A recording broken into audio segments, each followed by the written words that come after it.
Assalamualaikum warahmatullahi wabarakatuh. Teman pemilih, jumpa lagi dengan saya Anis Marini Ardi dalam acara podcast KPU Provinsi Banten.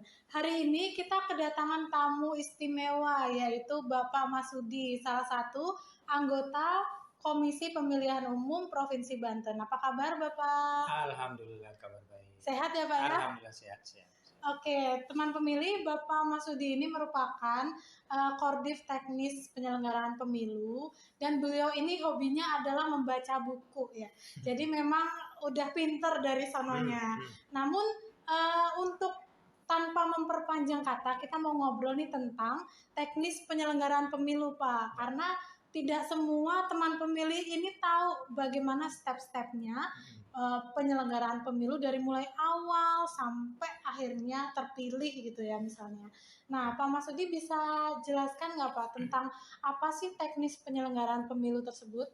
Baik, terima kasih. Jadi secara umum dulu nih, secara umum pelaksanaan pemilu itu dibagi dalam 2 tahap. Secara garis besar. Pertama tahap persiapan, yang kedua tahap pelaksanaan. Baik. Tahap persiapan itu misalnya apa? Penyusunan jadwal, tahapan program, penyusunan anggaran, perekrutan penyelenggara, dan sebagainya. Tahap pelaksanaan itu apa? Tahap pelaksanaan itu itu mulai dengan misalnya nih pengadaan logistik, bimtek, sampai di hari pelaksanaannya nanti. Nah itu kira-kira secara garis besar begitu. Nah teknis pelaksanaan pemilu itu kalau di divisi teknis itu secara tupoksi ada beberapa nih. Tupoksinya misalnya mengurusi pendaftaran calon peserta pemilu, ya, mulai dari partai politik, kemudian perseorangan DPD, kemudian kalau di pemilihan ada pendaftaran pasangan calon kepala daerah. Nah juga pengurusan dapil, ya, penataan dapil daerah pemilihan. Kemudian juga di teknis itu mengatur soal pendaftaran partai politik, jadi verifikasi partai-partai politik. Nah kira-kira itu yang dilakukan oleh divisi teknis. Sampai nanti pengelolaan di hari H, hari pemungutan suara, kemudian penghitungan, rekapitulasi sampai penetapan hasil.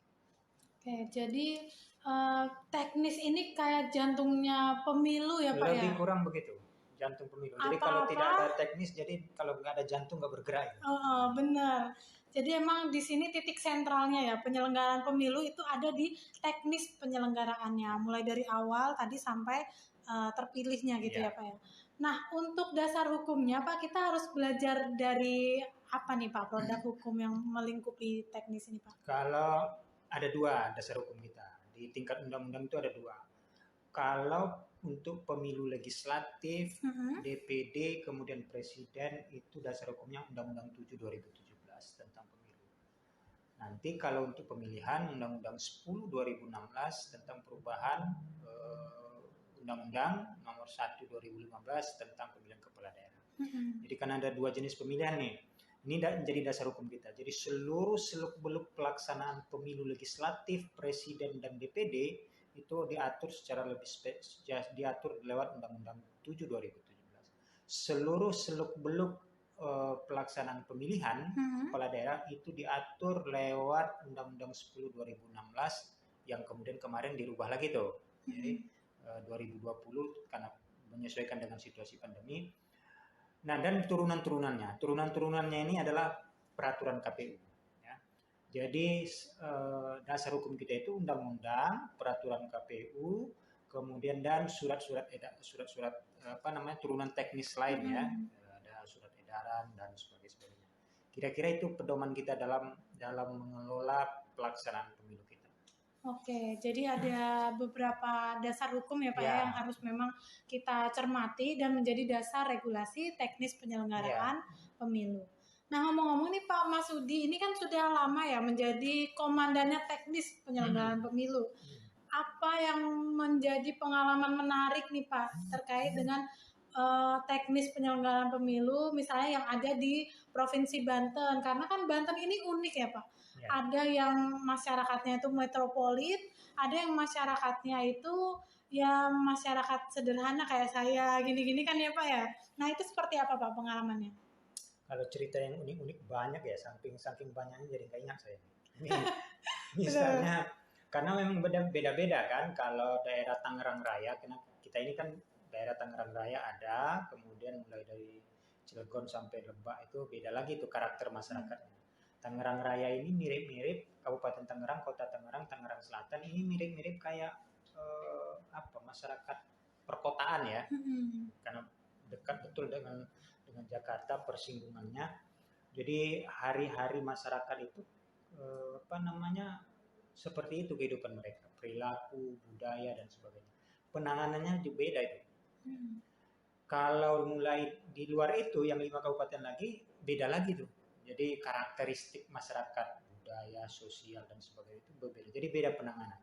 Kalau ada satu kasus misalnya, saya ingat betul misalnya kasus pendaftaran pasangan calon anggota legislatif itu.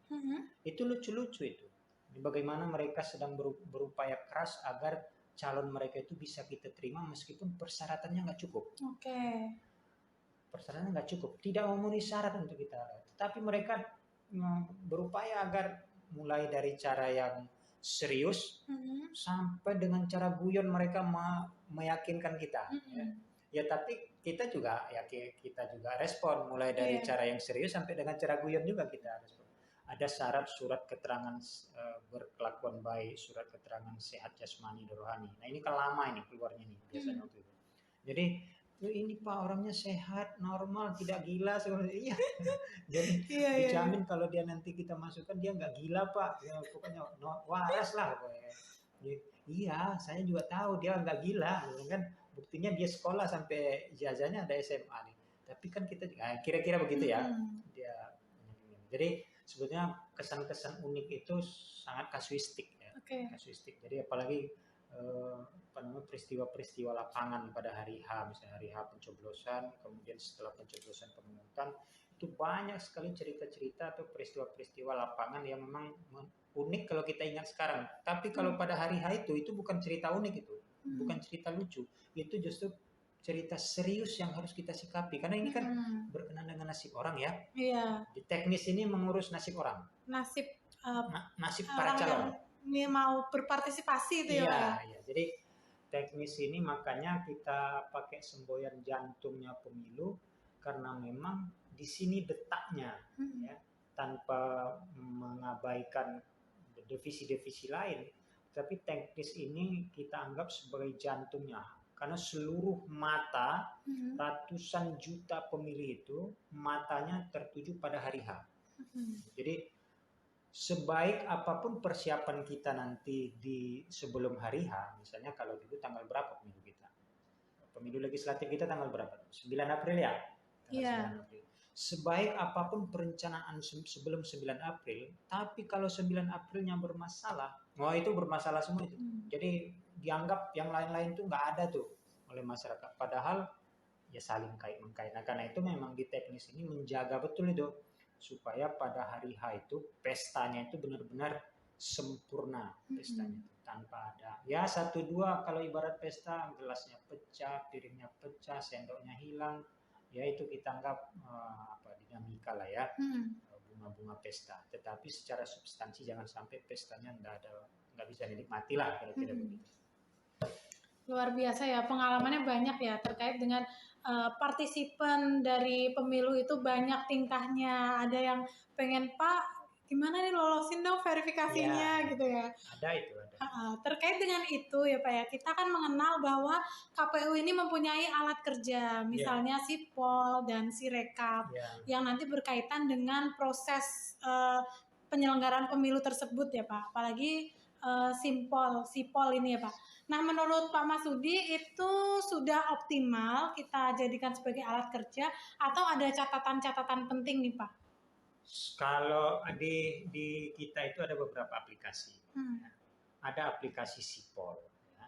Ada aplikasi pencalonan, Silon, ada aplikasi rekapitulasi, ada beberapa aplikasi. verifikasi. Kalau aplikasi pencalonan sejauh ini kalau saya melihat relatif jauh lebih bagus ya, dan sudah sangat meringankan kita ya. Calon menginput seluruh datanya tercatat, dengan begitu masyarakat juga bisa melihat data calon ya, calon. Kemudian sipol juga begitu. Sipol ini juga menguntungkan bagi banyak pihak, menguntungkan bagi KPU ya, menguntungkan bagi partai, menguntungkan bagi masyarakat. Karena kenapa? Partai itu bisa mengetahui dia punya keanggotaan ganda atau enggak dengan mengisi sipol. Karena dia mengentry seluruh anggota partainya. Jadi kelihatan itu. KPU juga dengan sipol ini juga dengan mudah mengidentifikasi, oh partai A ini keanggotaannya ganda dengan partai B. Di tingkat mana? Apakah di tingkat pusat, di tingkat kabupaten kota, di provinsi A dengan provinsi B. Itu kelihatan di sipol itu. Nah, sejauh ini dua aplikasi ini relatif jauh lebih bagus dan itu sangat membantu kerja-kerja KPU, kemudian membantu masyarakat mendapatkan informasi lebih dan lebih cepat. Nah, yang terhadap Sirekap ini, karena Sirekap ini barang baru, Sirekap ini barang baru diterapkan di pilkada kemarin. Itu pun juga sebagai alat bantu dan tentu masih banyak catatan ya, karena Sirekap ini basisnya TPS, ya, karena datanya idealnya sih kalau dia basisnya TPS maka itu bisa diketahui dengan sangat cepat. Jadi Sirekap ini sebetulnya dipergunakan untuk mendapatkan hasil dengan kecepatan yang tinggi dan akurasi yang tinggi. Ya. Karena basisnya basis dari TPS langsung ke pusat data, kemudian terinformasi kepada masyarakat. Tetapi karena dia basis real time, ya. Tapi karena dia real time ini tergantung dengan yang lain, komponen lain. Dalam hal ini apa? Misalnya nih, komponen lain itu adalah soal sinyal. Sinyal ini terkait dengan infrastruktur telekomunikasi di daerah itu. Kita di Banten ini belum semuanya kabupaten kota ini punya kekuatan sinyal yang merata. Kalau Kabupaten Tangerang Raya mungkin relatif 100% tidak ada masalah. Tapi kalau di luar itu misalnya ya, di Kabupaten Serang kita sini aja, itu masih ada sinyal yang tidak stabil itu, susah sekali. Lebak misalnya, atau Pandeglang, banyak itu titik-titik yang tidak. Nah ini kendala-kendala nih, kendala kita menggunakan Sirekap. Karena itu memang kalau Sirekap, aplikasi Sirekap ini mau kita pertahankan, dan menurut saya memang harus dipertahankan karena ini sangat membantu. Ini kendala-kendalanya harus diantisipasi, harus diatasi. Siapa yang melakukan ini? Kira begitu. Siapa yang bisa melakukan ini? Ya nggak mungkin KPU membangun infrastruktur persinyalan itu pemerintah itu. Ya. KPU bangun provider sendiri. Ya, nggak mungkin. Jadi ini pemerintah. Jadi KPU mestinya harus didukung oleh pemerintah. Kan di zaman teknologi seperti ini menurut saya memang harus memanfaatkan teknologi kita. Dan itu dalam pendapat saya ya, keberadaan Sirekap kemarin untuk Provinsi Banten, 4 kabupaten kota, itu sangat membantu meminimalisir tingkat kesenjangan perolehan suara. Ya. Dan itu terlihat atau terbukti dari gugatan yang masuk ke MK itu nyaris tidak ada yang mempersoalkan perolehan hasil. Karena kenapa? Karena mereka sudah lihat itu, dapat, oh ya berdasarkan Sirekap dengan hasil manual nggak ada berbeda sama sekali, sama semua. Akurat ya Pak ya? Ya, akurat. Akurasinya tinggi ya. Cuma itu tadi kecepatannya tidak seperti yang kita harapkan karena kenapa? Karena soal persinyalan tadi. Jadi sinyal-sinyal ini tadi. Jadi ini yang menjadi catatan besar dan ini harus dicarikan jalan keluar. Apakah memungkinkan ini dilakukan di 2024? Bisa. Bisa dilakukan 2024 Sirekap ini. Tapi posisinya harus ditentukan. Apakah dia sebagai pengambil kebijakan, keputusan, atau sebagai sebagai alat bantu, alat bantu kerja dan sebagai mempercepat informasi kepada masyarakat. Karena ini juga perlu payung hukum yang kuat ya. Nah, jadi kira-kira begitu tuh. Jadi soal-soal aplikasi-aplikasi ini secara garis besar sangat membantu kita dalam bekerja ya. baik. Kalau di Sidakam juga ada ya kampanye ya. Iya, benar Pak. Sistem aplikasi dana kampanye itu juga, ini kan bagian dari upaya transparansi kita ke publik. Jadi publik itu, masyarakat itu nggak perlu repot-repot untuk mencari data pada hari H, meminta-minta. Cukup dia buka saja aplikasi, kelihatan tuh di dapil A calonnya siapa, partai itu siapa, perolehan suaranya berapa, siapa yang pemenangnya siapa. Dia mau turun lagi kemana, tingkat kecamatan, dia buka, kelihatan. Dia turun lagi tingkat desa, ketemu. Turun lagi paling rendah Pak TPS, kelihatan. Jadi transparansi. Karena itu kalau kita dorong aplikasi ini secara serius, Sirekap terutama, maka itu juga akan meminimalisir potensi terjadinya kecurangan, baik yang dilakukan oleh peserta, kemudian oleh penyelenggara maupun dan lain-lain lah ya, kira-kira gitu. Dan karena transparansi kita dorong transparansi. Masyarakat mengawasi, dia tanpa harus nunggu di TPS ya. Dia cukup dari rumah, dia pantau saja dari lewat HP-nya, kelihatan itu pergerakan suara. Kira-kira.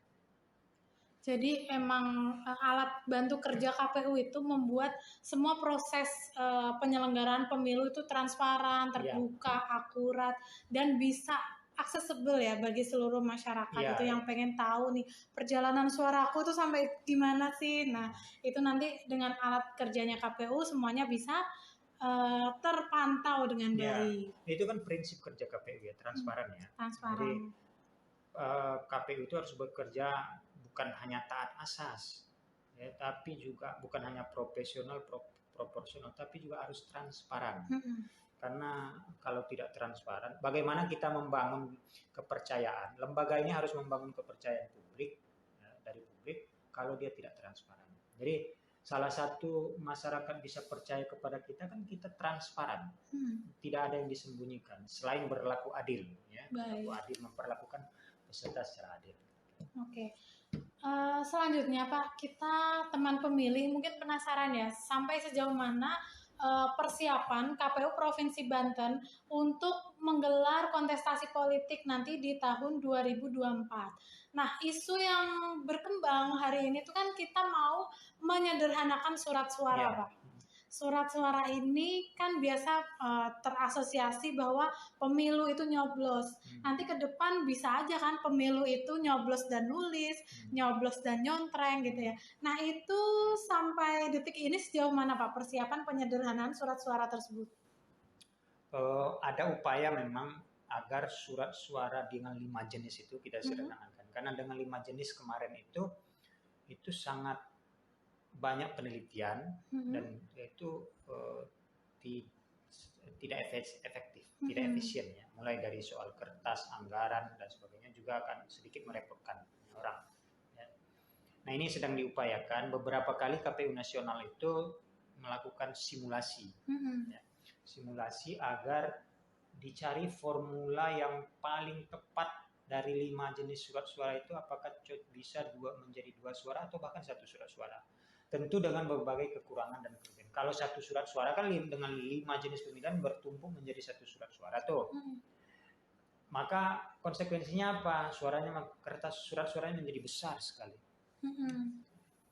Karena kita memang proporsional terbuka ya Pak. Jadi harus ada nama-nama yang kita pilih itu ya. Nah itu jadi kelemahan tuh. Kelemahan sendiri ya. Tetapi masyarakat menjadi mudah. Kenapa? Dia cukup membuka 1 surat suara saja. 1 surat suara, di situ sudah ada nama untuk memilih presiden, wakil presiden, untuk memilih calon anggota legislatif nasional, provinsi, kabupaten kota, DPD. Betul. Nah, kalau salah satu kelemahannya adalah surat suaranya besar, karena itu tadi sistem kita adalah proporsional terbuka. Jadi seluruh nama-nama calon perdapil itu harus ditulis. Bayangkan itu, jadi kertas suara kecil-kecil. Apalagi kemudian undang-undang sudah mengunci tuh. Model pemberian suara itu dilakukan dengan mencoblos. Jadi kalau kita mau mendesain ulang format surat suara itu memang harus didukung dengan mau tidak mau harus ada revisi terhadap undang-undang. Ya, karena nanti dampaknya itu adalah soal orang pindah memilih. Kan orang pindah memilih antar dapil, dalam satu dapil nggak masalah, tidak surat suaranya. Tapi kalau luar dapil, misalnya kalau pemilihan presiden dapilnya se-Indonesia, maka dia pindah ke provinsi manapun, di desa manapun, selama itu di Indonesia, maka dia bisa dapat surat-surat. Tetapi kalau dia memilih anggota DPR RI, nah itu sudah lain lagi tuh. Jadi kalau satu surat suara ini bagaimana nanti? Kira-kira gitu. Jadi ini ada irisannya dengan data pemilih, ya, ada irisannya dengan pendappilan segala macam. Itu mungkin penjelasan dan rasionalisasi Pak Masudi tadi udah mencerahkan perspektif kita bahwa memang harus ada inovasi agar penyelenggaraan pemilu itu menjadi efektif dan efisien, karena kemarin kita melihat bahwa KPPS ini kerjanya terlalu berat ya. Mereka harus menghitung 5 surat suara dengan durasi 23 jam. Jadi bayangkan dini hari ngantuk-ngantuk itu masih harus memastikan dengan teliti surat suara itu dibaca dan direkap dengan benar. Begitu ya Pak ya? Sebetulnya ya, sorry saya potong ya. Kalau menghitung itu sebentar. Menghitung itu tidak. Yang lama itu mengadministrasikan hasil penghitungan. Tambahan nih teman-teman. Mengadministrasikan itu apa artinya? Mencatat atau menyalin hasil hitungan dari plano besar yang ditempel itu ke plano-plano kecil itu. Ya, dan itu kita bagikan ke semua peserta pemilu. Kalau partainya ada 16, kita bagikan ke semua partai. Kemudian DPD-nya ada 24 di Banten, kita bagikan ke 24. 16 tambah 24 itu sudah berapa itu? Terus kita tambah lagi kepada pengawasnya, kita tambah lagi untuk ditempel, kita serahkan lagi ke KPU Kabupaten Kota. Jadi hampir 43 salinan. Jadi pengadministrasiannya ini yang lama. Dan disinilah yang paling banyak terjadi kesalahan, karena petugas kita sudah kondisi capek ya. Udah puyeng. Udah jam 5 pagi belum selesai, sementara dia harus menyalin. Nah, situ yang angka 7 tertulis angka 1. Angka 4 tertulis angka berapa gitu. Angka 2 tertulis jadi angka 5. Ini yang kemudian banyak terjadi kesalahan. Nah, kalau lagi-lagi nih mundur ke belakang, kalau itu dilakukan dengan sirekap, ya, maka yang begini-begini ini menjadi tidak dibutuhkan lagi. Ya, tidak dibutuhkan lagi. Kira-kira begitu. Siap Pak, terima kasih ya. Berarti yang paling lama itu adalah mengadministrasikan ya, pengadministrasian. Nah, menurut Pak Masudi nih, kita sebagai penyelenggara di KPU Provinsi Banten, apa saja yang harus kita persiapkan, baik itu mental, fisik, spiritual, pengorganisasian, untuk pemilu 2024? Karena tahapannya udah, nanti tahun depan udah masuk ya Pak ya? Kabarnya sih begitu. Iya, silakan Pak, gimana Pak? Baik, kalau kita di KPU Provinsi Banten, sebanten lah kira-kira gitu ya, maka mulai dari komisionernya, mulai dari provinsi sampai kabupaten kota, sampai dengan jajaran sekretariat harus mempersiapkan diri. Apa persiapan dirinya? Kalau di tingkat komisioner misalnya, yaitu tentu tetap mengupdate ya, mengikuti arahan-arahan dari KPU RI ya, apa informasi, apa yang harus dilakukan, konsolidasi, kemudian segala macamnya. Di jajaran sekretariat juga harus melakukan konsolidasi di tingkat sekretariatnya. Mulai dari tingkatkan pemahaman, ya, karena nggak mungkin komisioner sendiri yang akan bekerja. Betul. Harus disupport. Jadi sekretariat ini kan supporting system. Jadi tingkatkan pemahamannya, susun anggaran yang bagus, kemudian tingkatkan kualitas ya, konsolidasi mulai dari pusat sampai ke bawah itu harus dilakukan. Jadi sebelum masuk tahapan hal-hal begini harus sudah beres ya Pak. Harus sudah beres ini. Jadi ditutup celah-celah yang kemarin muncul pada pemilu yang lalu. Misalnya kelemahan kita di mana nih?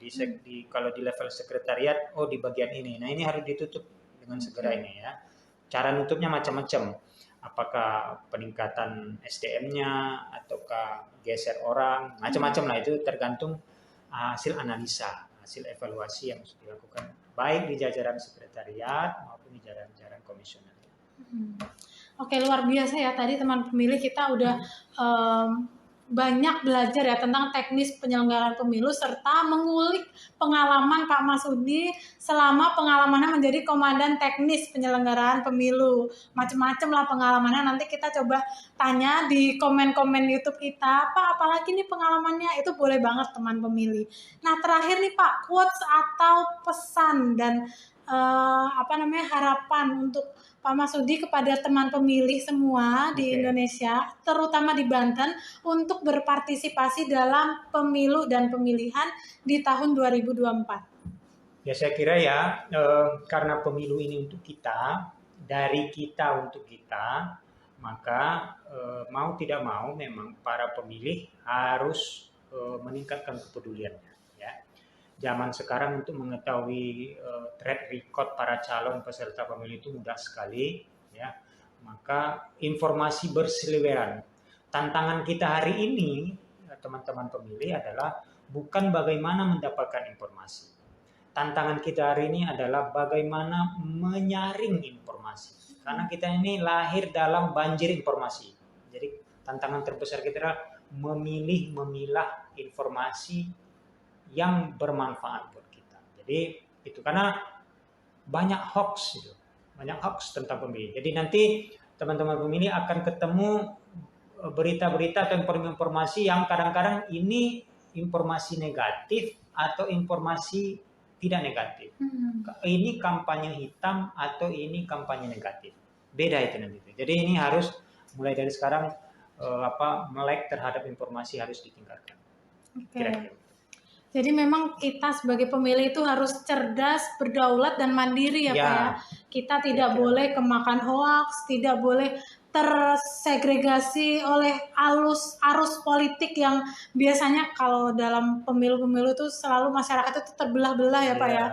Pengikut ini sama ini berantem gitu kan, tetangganya saling musuhan. Nah itu tidak kita harapkan. Karena memang pemilu ini bertujuan untuk meningkatkan kesejahteraan dan mengatur tata kelola negara supaya lebih tertib, berdaulat dan masa depan Indonesia lebih cerah gitu ya Pak ya. Oke, mungkin itu dulu dari saya. Terima kasih Pak Masudi atas ilmunya, informasinya. Semoga selalu sehat dan bisa menginspirasi bagi kita semua. Saya Anis dan Pak Masudi undur diri. Terima kasih. Wassalamualaikum warahmatullahi wabarakatuh. Waalaikumsalam. Salam pemilih.